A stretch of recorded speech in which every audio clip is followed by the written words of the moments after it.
wanted to thank you for joining me and listening to another episode of Doing Insurance Right. My name is Scott Jenkins, your host, and today we're going to be talking about permanent and term insurance.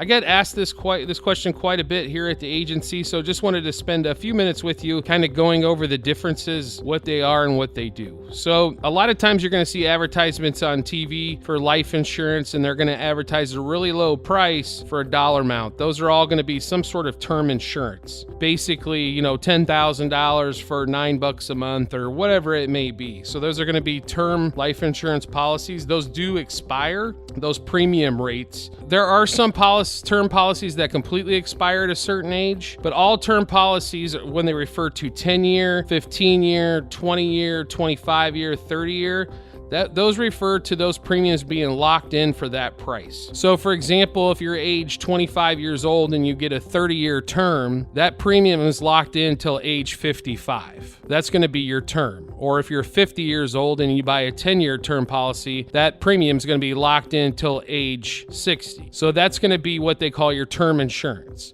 Now, that is not a guaranteed death benefit payout. Therefore, those prices are going to be locked in at a lot less than your permanent or what they call whole insurance. So permanent or whole insurance, if the policy stays active, does have a guaranteed death benefit because you're going to pay that premium until you pass away, or the owner of the policy pays that premium until you pass away, and then it does pay out that death benefit. One of the major differences between the two is going to be cash value. Your term policy will not be paying cash value, as you are just paying for the death benefit itself. On a permanent or a whole policy, you're paying for cash value and also the death benefit both. So when that money's being invested, you do get a return on that.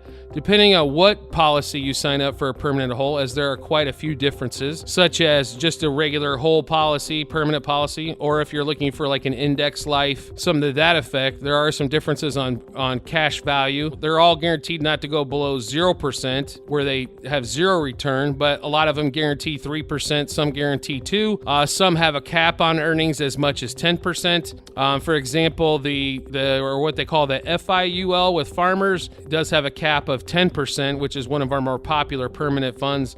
So it can grow up to 10%. It will never go into the negative, but typically average growth on that is going to be somewhere in the 3 to 6% range. So a great opportunity to put some savings aside, as well as have the death benefits. So if you're looking for savings as well, permanent policy is a fantastic place for you to go. And obviously, the younger that we can get you to get a permanent policy, the less expensive it's going to be because of the more years that you're going to pay for that policy. And one of the great features, especially with Farmers, is when juveniles under the age of 18 have a fantastic way to get on, and with no medical exam as well. So a chance for them to grab a life insurance policy for themselves that, as us as parents can help pay for until they're old enough to take over themselves.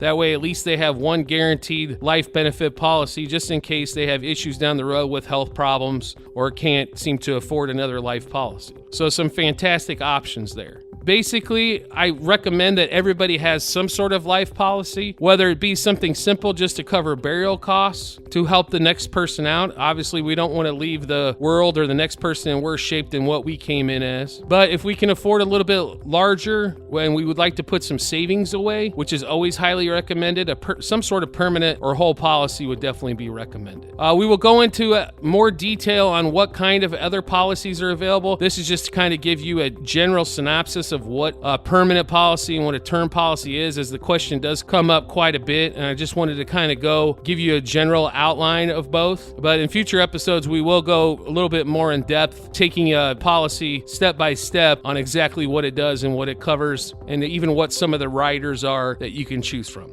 Thank you very much for listening to this episode of the podcast, Doing Insurance Right. As always, I would greatly appreciate it if you could review, subscribe, or rate the podcast on whatever platform you're listening to, whether it be iTunes, Stitcher, Google Play, Spotify. It would greatly be appreciated. And I look forward to chatting with you on the next episode.